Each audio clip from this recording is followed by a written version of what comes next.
What's going on, everybody? If you've been following my channel these past few weeks, you know that I've been trying to steadily go through my reading list as far as manga goes. I've been focusing on series that are still ongoing, basically series that what I'll do is I'll buy an entire series, I'll get caught up, and I'll keep buying it as it comes out, but months and months and months, sometimes even years will go by, and I will not read the entirety of that series. So I'm trying to break that habit and go through my chunk of titles that I've done that with. So, I started back when this whole deal started going on. I was stuck at home. I got caught up with Cells at Work and Cells at Work Code Black.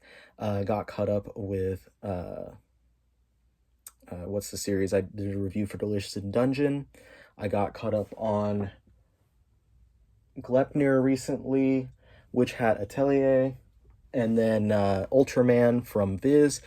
And now I'm going to do a review on the most recent series that I got caught up on, and that is Yoshitoki Oima's To Your Eternity, or as I've seen it translated literally, For You the Immortal. Now, a little bit of background and stuff. I like to give a little background on the series and on my own and my exposure to the series and stuff before I actually talk about the book, what it's about, my review of it. Yoshitoki Oima, you might be familiar with from their previous series, A Silent Voice. I should have had that off of the shelf, so sorry for that. A Silent Voice is just a 7-volume series. It's published by Kodansha, as is To Your Eternity. And this one's a really simple, very heartfelt series. Follows a young boy and a deaf girl who go to school together, and kind of just a coming-of-age story of the boy growing up and stuff, and his involvement with his friends and the people around him. Very fantastic series. I absolutely loved it when I read it. I think the beginning of last year, the beginning of 2019. So I loved it, absolutely loved it. I thought it was fantastically written, great story, great dramatic pacing throughout. So knowing that the creator had this series, To Your Eternity, out, I had great hopes for it going in. Already, I was like, if that series was that good, this has got to be great. To even further that expectation, I had friends who had been reading it who told me, yeah, this series is great. I've read X amount of volumes, it's fantastic. So there was a lot of hype that I built for myself going into this series, which tends to happen. We all do that, and it's fine. Luckily, in this case, I wasn't let down by my own hype, that's the problem with when we create hype on something, when we create an expectation for ourselves, is when that expectation gets too high, it's very common that you wind up not meeting said expectation. But I will let you know that in this case, To Your Eternity blew away all expectations I had. Now, I went into it knowing nothing more about it except for who the creator was. So I didn't know what the plot was. I didn't know who the characters were. I really did not know anything about this series, except that it was by the same person that did A Silent Voice. So I picked up a few volumes here and there. It took me most of 2019 before I finished collecting it. I grabbed a lot of volumes I was missing off of Right Stuff at the end of last year when they had a sale, when each volume was like 50% off or something like that. So I filled out the collection then, and then here we are about 5 months later after I finished buying it, and I'm sitting down and I've read all 11 volumes that are out in English. Actually, I read forward a little bit further online because volume 12, which should have been coming out sooner but is now slated for September of this year, it's been delayed because of all the stuff that's happening in the world right now. But volume 12 is kind of the end of the first major part of the series. So I wanted to end on that before doing a review. So I felt like that would inform my review a little bit more. So finally sat down and read it. All 11 volumes. Took me a few days to get through. And like I said, I absolutely loved it. My expectations were met, if not exceeded. So that is a really good sign right there.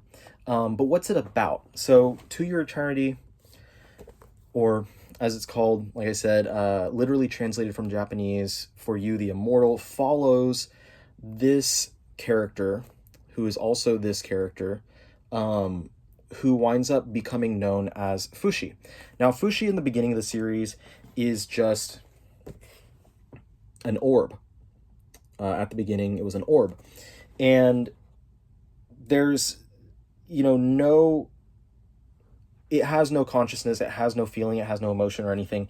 And we follow very soon that it could take on different forms. It winds up taking on the form of moss that was on a rock, and then eventually it comes across this wolf that has died, and it takes on the form of this wolf. So very quickly we will become familiar with the fact that this form, this orb, it's able to take on the appearance of other, living things.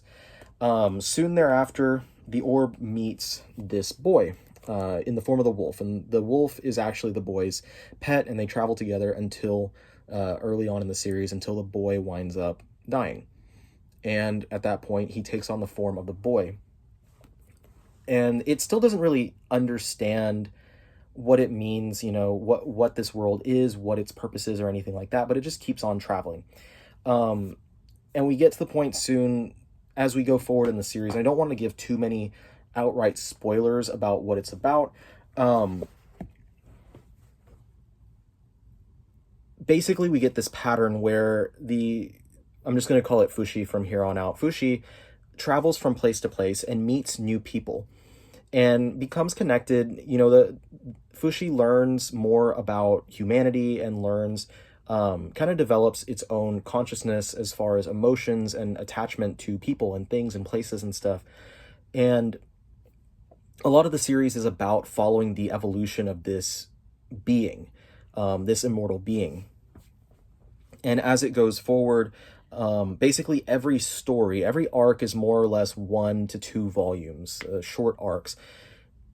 It travels to a new place and meets new people, gets attached to those people, and something happens where those people wind up dying, being killed, whatever the case be. And then Fushi is able then, because they have passed, able to take on the physical characteristics and the traits of that person or that animal or whatever it is. And we see as it goes forward, he can transform into animals. He has the wolf, he transforms into a giant bear, into a mole, but also into people. And when he transforms into any of those things, he takes on the attributes of those things, or of those animals or people as well. So if he turns into a person that happens to be good at climbing, then he'll be good at climbing. If he turns into someone who was an archer, he'll be able to use a bow and arrow rather well. So that kind of plays into the surface level, like, fantasy adventure aspect of the series, in that anytime Fushi and his new companions at any point in the series come into danger, they are able to defend themselves. He uses whatever he has to that's in his arsenal to defend themselves.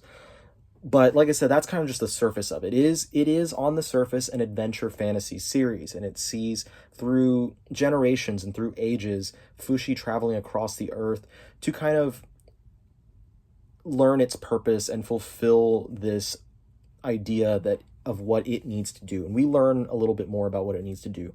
But along the way, it's met by the adversity of this antagonistic force called the Knockers. And the Knockers are this kind of monster that presents itself in the form of what kind of looks like a tumor that can expel tentacles, or vines. Less like tentacles, but more like vines. And they're after Fushi, and every time they fight with Fushi, if they kill him, he is immortal, so if he dies, he just comes back. But if he dies by the hand of anyone else, he just resurrects himself. It takes a little time, but he comes back. But if he dies at the hands of a knocker, whatever form they kill him in, he loses. He loses the ability to transform into that form. They have taken that from him. But not only has he lost that form, he has lost that memory of that person in their entirety. He does not recall who that person is. No matter how long he spent with them, they're just a blank spot in his mind. So that's the basic premise of the series. And it goes forward, it has that pattern that I mentioned. He goes to a new place, he meets new people, he becomes familiar with these new people, he forms new connections with, all these different people in his life. And then the knockers come, and every arc winds up having the same basic pattern. He meets them, he becomes connected to them, he cares about them, the knockers come, they fight him, they usually take something from him, and they kill these people. And he is affected direly because he has grown emotionally attached, and he winds up being able to transform into them. And then he moves on to the next place. So offhand, I know, like, describing that and saying, that's how it is for at least the first several arcs, it follows that basic pattern. It kind of sounds, why would I want to read something if it's just the same thing, if I know what to expect?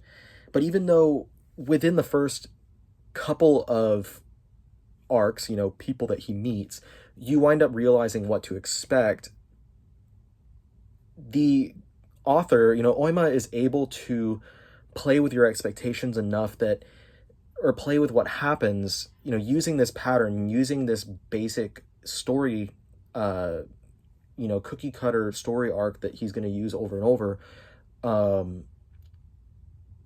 You still wind up not knowing exactly what's going to happen. And even if you do know, even if you think like this is exactly what's going to happen, and you're right about your expectations, it doesn't change the emotional resonance that every story has. And I think that I have to mention that, because that aspect of this series in itself, I think, just speaks leagues for how great of a writer that Yoshitoki Oima is. That they can do something that stays within this pattern and uses this same pattern over and over again, but still stays fresh and still keeps you on your toes. And as well, even though you, as I've mentioned, you're going to witness a lot of death, a lot of characters that are introduced will wind up dying pretty quickly, all things considered. You become very attached to them, but by the time they're gone, there's not, it's sad, and there's, emotional resonance with that. But there's this sense of hope that's instilled within the character, within Fushi as a character, that I think bled into me as the reader, as the audience of this book, so that even though I was experiencing the deaths of these characters that I cared about, I still felt hopeful for them and for, the story going forward. So it's really wonderful. It's really something quite differently done than things that I've read before. I've read comics that have, I kept going back when thinking about it to the example of the X-Men book Ecstatics, where the team is literally made up of characters that were made to be disposable, and most of them die rather quickly throughout this series. And it does something similar to that, but I care so much more about these characters than I did about those, and that just shows how well this is written. Now, the series does go forward, and it follows that pattern, and he does meet different characters, and you get to see them, their growth and their stories, and then eventually see their ultimate, their demises, and or however that winds up happening, whether they, go on for a while and die, or they are in battle and die, or whatever the case may be. And there are some narrative changes and stuff that happen, I want to say probably midway through what we have here, so after volume 6 or so, where Fushi is really, it's taken a toll on him. So it's not completely just the same pattern of stories and stuff. And it's around this point where a lot of the themes of the series wound up really revealing themselves heavily to me. And I know it's, it's something that on the back of every volume, you get the same review. It says, To Your Eternity explores what it means to truly be alive and to live. Absolutely compelling, from Reverse Thieves. And that's true. And that's a major theme, is like the theme of the series is about life and living. But I think that that's just scratching the surface of it. It deals with that, and it also deals a lot with the idea of mortality and immortality. And of course, with Fushi being an immortal character, he has the emotional resonance in him that you would expect, realistically, if you were immortal. you live forever, but everyone around you dies. And a lot of authors and a lot of, creators will play with that idea. You have someone that's been around for centuries, for millennia, and they have to grow and they have to evolve just to see the people around them die. And it's painful. And he has that kind of thing that happens to him as well. But for me, and I think different people reading this series, everyone's going to get something different. Something different about it is going to be the thing that really resonates with you as far as the themes and the messages of this title. And I think that right there also makes this one stand out immensely among its peers, that it's something that has emotional resonance and has powerful themes, but that it's something that everyone that reads it is going to take something different, and no one's take on this book is going to be any greater or lesser than the other person's. But as the series goes on, I wound up finding what resonated with me, and it was really powerful. Everyone experiences loss, and I think that that's a major theme of this series is loss. I just wanted to pull up the covers so you're looking at more than just my face, but look at the beautiful artwork on these covers. There's a major theme of this series is loss, and everyone experiences it in some way, whether, you lose your family, you lose a pet, you lose a friend. And for me, I've lost, grandparents and stuff, and that's very hard, but the hardest loss that I experienced was the loss of my best friend several years ago. And I've probably talked about it on this channel multiple times, but if you are unaware, if this is your first time tuning in, about 5 years ago, my best friend was taken in a car accident, and it was a tragic thing that has really molded me a lot into who I am now. And when people talk to me about it and they ask me, like, how did you deal with that? Because most people have not lost their best friend, especially not in a tragic accident like that. I tell them, like, I have to keep in mind that I need to live, because he had his life taken from him so young, before he was able to live his entire life and do all these things and really have his adult life. He had his 3/4 of entire life ahead of him, and it was just taken from him. I feel like I have a duty to live my life as full as I can, as well as I can, with as much intent as I can, because he couldn't. I have to carry him with me, and I do. And every single day he's with me, and it's something that for 5 years I've carried him with me. And when I was reading this series, there's a point in it where I realized that is a massive theme, and it slapped me in the face with it almost, where Fushi is literally carrying all of his best friends, his family, with him every moment of every day until the knockers come and take it from him. And I was like, wow, that's when it really echoed with my own life. And I was like, wow, this series is speaking to me on a level that a lot of other books, most other books, never can.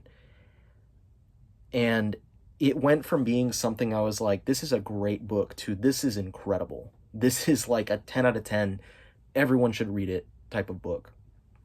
And I know not everyone will have the same reaction to it. Not everyone has the same experiences that I do in my life. And even if you do have a similar experience, that doesn't necessarily mean that this book is going to speak to you in that way. But that's how it spoke to me. And it made me feel heard. It made me feel seen. Like, this is a book that is going along with the exact concept that I've held with me for the last 5 years, that the people that I've lost, I carry them with me. They live within me. I have to live for them. And this book is the perfect example of that exact thought. Fushi carries his friends with him. He literally, in this book's case, transforms into them and lets them continue to live through him. And the ultimate loss for him is when the knockers, like I mentioned, they take away his memories of those people. And that hit me hard because I start realizing the real like impact that something like that has. And you see the emotional resonance with the character when that happens to him. He loses someone and he is angry, he's sad, he's depressed because literally there's a blank spot in his memory. And I go and think to myself about the way that that would impact me as a person if something happened and one day I wake up and I cannot see my friend anymore in my memories. Someone that I literally think about every single day, who helps me, like that thought of my friend helps me to make it through my day with purpose, all of a sudden have that ripped from me. And it's horrifying. So I could go on for a long time, and this video could be a lot longer than it already is, of me just discussing how much this affected me. But I think suffice it to say, I've spoken enough to make people realize through this video review how well written and how well orchestrated this series is, that it's able to elicit that sort of emotional impact on someone, on me in particular. So without any doubt, this series is highly recommended from me. If you're looking for something that's a little more than your standard fantasy, your standard adventure action type stuff, it does have those aspects. It has a lot of really fantastic action sequences throughout the series with really, really amazing artwork. And just to give a good example of some of the action sequences within there. But you want something that does more than just displays a fun action scene, something that gives you more than just what you get from a lot of the titles that you'll see on the shelves, then I implore you to pick this series up. Now, like I mentioned earlier in the review, the first 12 volumes, volume 12, which is due out in September, compile the first part of the series. It ends and it says, end of part 1. So it does deliver a very solid narrative from volume 1 until volume 12. So if you're wanting to pick it up, I think that right now and, by September is a really good time to get into the series, because it's going to leave you with a cliffhanger, but it's going to leave you with mostly a sense of satisfaction, which is really awesome. So you're not going to be reading 12 volumes worth of material and then get to the end of volume 12 and be like, oh my God, and now I have to wait. Volume 11, though, does end on a cliffhanger. So you'll want to pick up the 12th volume, or you'll want to read it online. You'll want to do whatever to get that. But the series is so worth it and has so many fantastic characters. Characters that I wouldn't imagine when they're introduced, i.e. this guy with the stupid hairdo, that I would really care as much about them as I did. But here I am, really being emotionally impacted by so much that went into this series. I expected a lot from this series because of the pedigree of the creator, because of where Yoshitoki Oima came from. But I had no idea what I was getting into.